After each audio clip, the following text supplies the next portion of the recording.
Hello, beautiful people. Welcome back. If you ever recall, within the first part of the series of this video, I mentioned that Truth in Lending has three main layers. And of the three layers, we went over the ones that protects the consumer, so to say. But then it was also mentioned that of those three layers, one of them is also the fact that it protects the quote industry, the debt buyers. At this point, with a series of videos in the UCC that define certain things when it comes to contractual obligation of notes, you ought to know that these so-called debt buyers are what you loosely call holder in due course, that we went over in this video. What these holder in due courses do is they use protection that exists both in the UCC and in the Truth in Lending Act, which goes hand in hand and are not isolated, unless one intends to be very naive.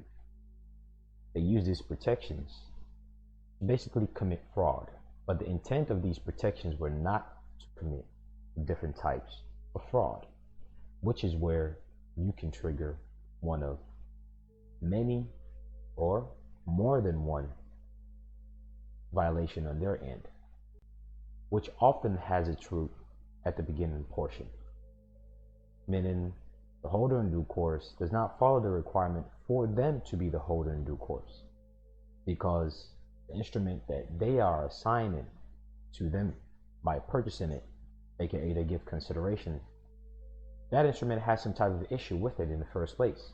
Its inception makes it null and void. One of the issues when it comes to the instrument that's passed around that turns you, the assumed consumer, aka the debtor, turns you into the ping pong that everyone passes around like a harlot. One of that issue is preserved in 16 CFR Part 433, Preservation of Consumers' Claim and Defense. Many people know of 15 USC specific portion of that with Truth in Lending, but they don't look further than that into the UCC when it comes to how those parties are defined, what the extent of their interests are, and how notes and the agreement thereof, UCC 3 and UCC 9, plays a role into what's going on. And they don't even look into the Code of Federal Regulation. Code of Federal Regulations are basically regulations released to be applied to agencies. And when you look at the agencies, you will start to slowly realize that most of these agencies intertwine with the daily affairs of the everyday man. So much that they even create specific portions with it relating to consumer claims and defenses. One of these agencies is called the Federal Trade Commission. When you go into Title 16, which is 16 CFR of the Code of Federal Regulations, the Commercial Practice section has a specific section designated for Federal Trade Commission. Also remember, within the first and second part of the video, we mentioned the fact that the Federal Trade Commission were the ones who initially used to enforce any consumer laws until they realize that there's a lot of workload and they realize that their partners, aka the banks, are doing a lot of things when it comes to making money and they're getting a cut. They basically said, you know what, we'll leave it to them to enforce it because, well, they don't know anything about all this sophisticated boring legalese and all these little puzzle pieces that was split about for them to go find. They don't have the time, and if they do have the time, they don't have the competence to read what's on pen and paper and really comprehend the double speak we put. And in some cases, we put it so clear that they still won't get it. So let's just put it in their hands and give them the ability to enforce it. And within one of those sections that was split apart was the Federal Trade Commission, subject the Trade and Regulation Rules, that was created when the Federal Trade Commission decided, you know what, let's give them the right to enforce it themselves.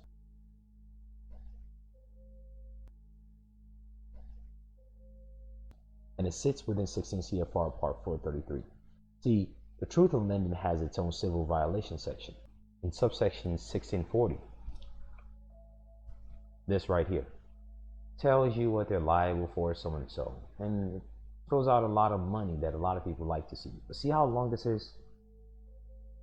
There are so many parts within this civil liability portion that says, hey, the consumer have this right and you must pay them this amount if you violate so and so. So much portion of this that is doublespeak that if you don't comprehend other things as to who a holder in due course is, how notes work, what their agreement is, and the intricate details of how they violated it, which we've mentioned in the patron post, listing how you can trigger it, and which we've mentioned in the first part as to the 3 ways that are guaranteed 100% of the time. Well, let me not say 100, because there might be some honest dealer out there. In fact, there are. But most of the time, 9 out of 10 times, they will violate. If you don't know those parts, nothing within the civil liability will do you any good. More importantly, you need to know the reason why this civil liability came about. Believe it or not, part of that origin is in the preservation, meaning they're reserving something of consumers' claim in defense. If you don't know what the preservation of a consumer claim in defense is, this civil liability is just you're reading a whole lot of black and white. You spend a lot of time, and at the end, you would ask the question, well, how do I apply it? We don't want to do that here. Too many people are already doing that in many places, in many different venues. Why? Premise. Foundation is missing.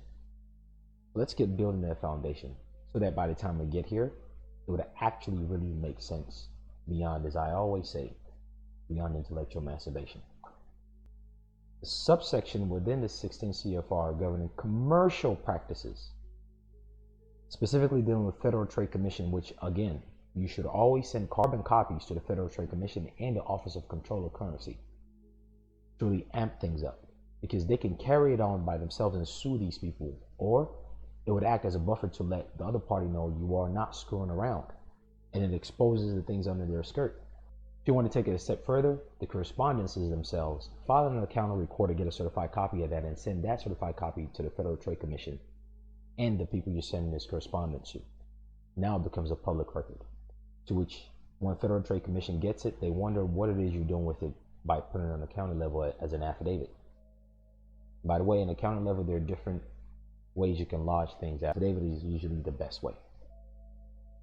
And that amplifies things and push people to start to actually call one another to say, look, settle with this guy right here. He's no good for your nature of business. You always want to be a virus to them, especially a circumstance where someone thinks they can just take advantage of you and take you for a chump. Like they've been doing so to tens of thousands of people. All these people you see out here, act confident, act charismatic. Most of them, when it comes to the true nature of how the world works, they don't know. Those same confident and charismatic people are the ones that are taken advantage of by these tortfeasors on pen and paper. So now they look at you, they see you, you look confident, you look right. They think, you just one of those other pretenders. But you're as dumb as a rock on a piece of paper, so we'll take advantage of you. Well, prove them otherwise. The only way you can do that is competence. And the competence is really nothing complex if you know where to look at. It's been preserved. Preservation of consumers' claim and defenses, your claims. And the defenses you can bring up when it comes to anything relating to any type of consumer transaction. More specifically, where someone has engaged in material, actual, extrinsic, or intrinsic fraud because they think you're just another ignorant, dumb, stupid, chlorine drinking, news consuming, everyday man. You are a consumer. Modern religion refers to those as useless eaters. Therefore, we're just going to make you hurt because we can bully you on pen and paper and you don't even know what's happening. That's an insult to your divine intelligence. Know better, do better. Let's go over the common stuff. Definition: person, an individual, corporation, or any other business organization. Consumer, a natural person who seeks to acquire good or service for personal, family, or household use. The same uniform definition that you see in truth in lending or any other type of consumer law is the same thing you will see herein. Finance and sale, extending credit to a consumer in connection with a quote credit sale within the meaning of truth in lending and regulation Z. This specific portion, E, is why I'm reading this. All these other things are no-brainer. I don't care for them because the presumption is you already know what all these are. You know what contract is, you know who a seller is, you know what consumer credit contract is, which is, in summary, anything you sign, really. I assume you know what credit and issuer is. I assume you know what business arrangement is. I assume you know what contract is. I assume you know what purchase money loan is. I assume you know what a creditor, consumer, person is. Let's see this part, financing an A sale. Extending credit to a consumer in connection with, quote, credit sale within the meaning of truth in lending. This specific portion is being read because it basically tells you within the definition, which is the first part of this specific portion. When you look at it, first portion is 433.1 definition. This specific definition, E, tells you everything we're about to speak of as we use this specific term is related to truth in lending and regulation Z. So when I tell you that the civil liability of truth in lending, aka regulation Z, is linked to this, I'm not blowing smokes up your ass. It's right there letting you know it's relating to it. Meaning if you don't know this, the qualifying factor as to why you can begin to claim the civil liability against someone, it's a little bit half-stepped. You might be missing something. Now let's go back. 433.2. Preservation of consumers' claims and defenses. Unfair or deceptive acts or practices. By now you should know Truth in Lending Act is for the purpose of preventing unfair or deceptive acts and practices, as we've gone over within the first 6 parts to this video series. See this very short section right here? This very short section is part of the section that any type of third party is bound by whenever there's an assumption that a credit has been extended to you, for them to provide to you as a form of notice. Do you know one of the other ways that they violate this is they don't give you this notice? When they violate and don't give you this notice, that's an unfair game. That's deceptive. They're trying to hide something from you. And civil liability tells you that if there's any element of unfair practices, you can assert that claim. But if you don't know how this is linked to it, you would have no idea something is missing in the equation. 433.2. In connection with any sale, there are many different types of sale. One of them is financing. Like we read, financing a sale right here within the definition. Financing a sale. This is a type of sale or lease of goods or services to consumers in or affecting commerce as, quote, commerce is defined in Federal Trade Commission Act.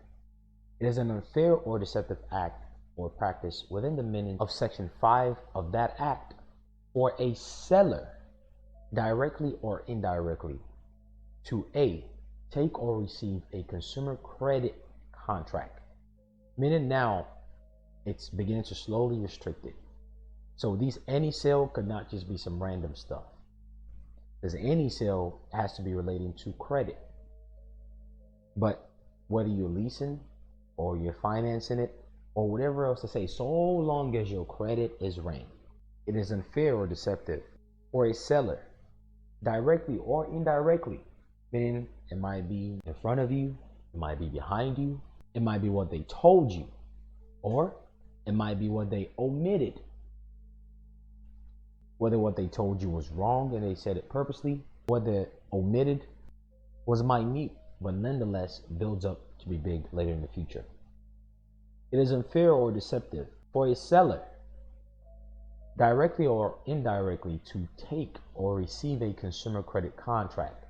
And anything you're putting your information in to say, all right, apply for credit now, and these are the terms and conditions.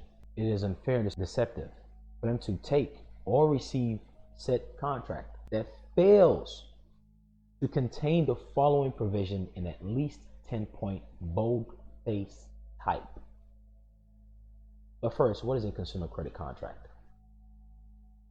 Consumer credit contract, any instrument which evidences or embodies a debt arising from a purchase money loan transaction or finance sale as defined in paragraph D and E of this section. In summary, this is anything that you're signing under in a circumstance where someone says they're giving you money. You got to give it to them back one way or the other. It's really that simple. And this section 5 it's referring to is basically where it basically lists out the Federal Trade Commission's obligation to make sure that people, partnership, corporations, foreign and domestic, is not engaging in unfair practice. So that's just a summary of section 5. So it is an unfair or deceptive act or practice for a seller, directly or indirectly, to take or receive a consumer credit contract which fails to contain the following provision in at least 10-point boldface type. And this is the notice that it's supposed to have. Anything that you sign, did you know this specific notice is supposed to be there? Besides that boxes where two are bolded, these notices are supposed to exist also. And it's supposed to say, notice, any holder of this consumer credit contract is subject to all claims and defenses. Meaning, you're supposed to be given notice that you have a right to do something in case something goes wrong. Now, why would they snitch on themselves for you to go, oh, so I have a right to do something? Because when you start asking that question based on what someone is clearly putting in front of you, you might begin to go, okay, what could possibly be wrong with this? So this type of notice will be placed on the face of this thing. You become more scrupulous. You begin to ask more questions. They don't want you to do that. Therefore, some of them just leave this notice that is required by them to tell you, look, you have a right. It's not just a one-sided thing. Because under circumstances where someone is giving you the impression that, we're the one extending your credit, we're the one who has this shiny thing that you want. You know, physical things, material things are governed by the lowest portion of your nerves, your impulses, called the lower chakra, that red thing down there. Same thing that governs and stimulates the chemicals when it comes to hunger, sex, survival mode. It's the same thing that governs material possession. So they know that there's a lot of impulsive feeling involved. And with that comes a lot of control because they know you want it. So there's this impression that they are giving you something valuable. So the mind basically goes out into the gutter when it comes to your own capacity or standing in the entire equation. The people who know that the everyday man is being taken advantage of knows that these impulses exist, which opens a door for people to be taken advantage of because they just want to get something real quick. They just want to get that gratification real quick. So everything can just be rushed to the detriment of the everyday man. Therefore, they said, all right, slow down now. Make sure you put these notices up there so that they know that they're not just the one who's waiting for the breadcrumbs to fall just to eat. They have some claim and assertions that they can make in this equation now, and that you, the third party dealer who they don't know that you're just a third party, that you really have no power in that they do. So let them know. Hence this notice. Any holder of this consumer credit contract is subject to all claims and defenses. Subject to all claims and defenses. The holder of the consumer credit contract are the people that you're going to. They are the one acting as a holder. When they sell it or assign it to other people, that comes to you to come collect it, if they do, those are the holder in due course. But that holder is usually played by the bank or the dealer. And this notice is letting you know of their liability, what they are subject to, and the right that you have. Notice, any holder, don't mistake this to be the consumer.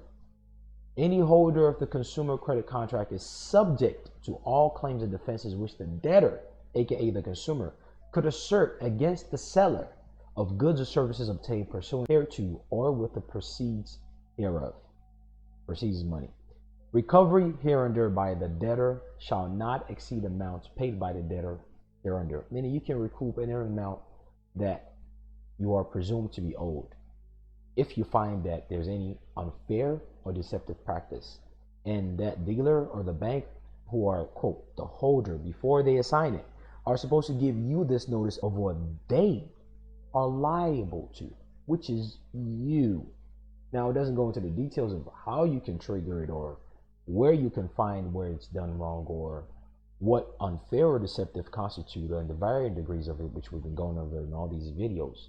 But it just tells you, look, these other guys, the holders, are subject to assertion, aka claims, or defenses, meaning if they come after you saying, hey, we're your God, do this, they're subject to certain things such as set-off or recoupment that's going to assert relating to that note that they're holding in terms and condition to it, and any other type of monetary value attached to it relating to you, the assumed debtor.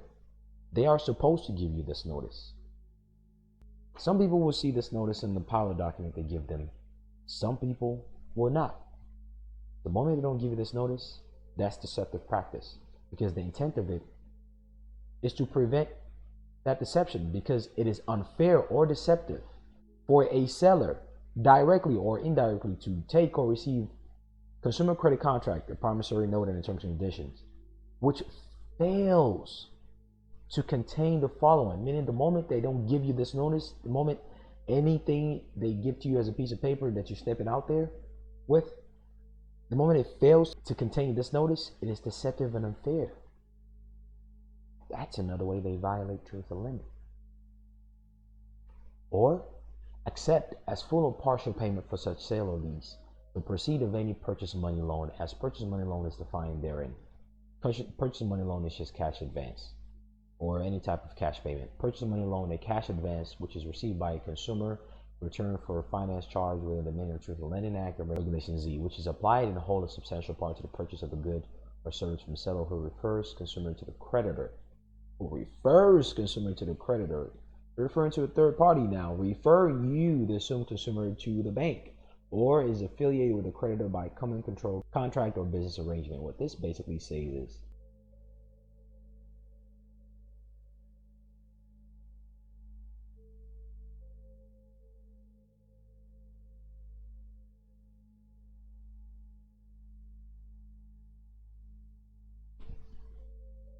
whenever there's any credited amount from you to them, believe it or not, this credited amount is the moment they do that credit check, and that the one referring you to the creditor is cashed out through that. Whenever this happens, aka whenever they check your credit and they accept as full or partial payment of such sale or lease the proceeds of any purchase money loan, aka them running your credit, unless any consumer credit contract made in contact with such purchase money loan contains following provision in at least 10-point boldface. In other words, this B just tells you whenever they run your credit and that third party, aka the dealer, will they refer you to the banks to see what the terms and conditions are, the annual percentage rate, the monthly payment of certain banks before you say, okay, right, this bank has this to offer you yearly and this is the amount you're going to be paying them, blah, blah, blah, before they refer you to. Remember, we just read it. Before they refer you. That process is called a purchase money loan, aka them running that credit report. Any moment they run the credit report, whether it's partially or fully relating to any type of transaction, and they fail to give you this notice, this other notice. Remember, this first notice comes to when you've already signed it, everything, the terms and condition and the note. This one is before that. Whenever they accept that credit, fully or partially, and they don't give you this notice that says what? It says notice, any holder of this consumer credit is subject to all blah, blah, blah. The same thing. If they don't give you this notice as they run your credit or after you signed everything, A speaks of after you signed everything, B speaks about as they run your credit. They do a soft inquiry or they do a hard inquiry. Whenever they run your credit or after you sign everything, if they don't give you this notice, it's considered unfair and deceptive practice. That's another way you can trigger it. Now, of the list, there's 433.3, which speaks about exemptions of the seller, which is one of the protection. Remember, I told you there's a 3-layer to it. It protects the industry. Well, this is one of the protection, exemption of seller when it comes to open credit. But this only applies before transaction from the year 1977. 433.3, exemption of sellers taking or receiving open and consumer credit contract before November 1st, 1977 from requirement of 433.2, meaning the only way that the sellers can be exempt from the requirement that we just read. 433.2a, meaning they have to give you this disclosure after you've signed everything. The only way they can be exempt from it is if the transaction is before 1977. So any transaction after 1977, they're not exempt from the requirement of that notice. And that, ladies and gentlemen, is a summary of 16 CFR 433. They have to give a notice because remember, I don't know if you've ever done this before, but the document you sign to give them permission to run your credit is separate from the document you sign after they've ran it, be it a sign to say, hey, here's the terms and conditions, blah, blah, blah, here's the trim of the vehicle, here's the bank, you know, all that stuff. Those are two separate things. And 433.2a tells you, look, After you sign all that, they have to give you this notice. Before you sign all that for them to begin to run the credit, they have to give you the same notice. 433.1 basically says, look, everything we're speaking about here is actually related to Truth in Lending Regulation Z. So don't get it twisted. This is not something completely unrelated from Truth in Lending. All right, that's that.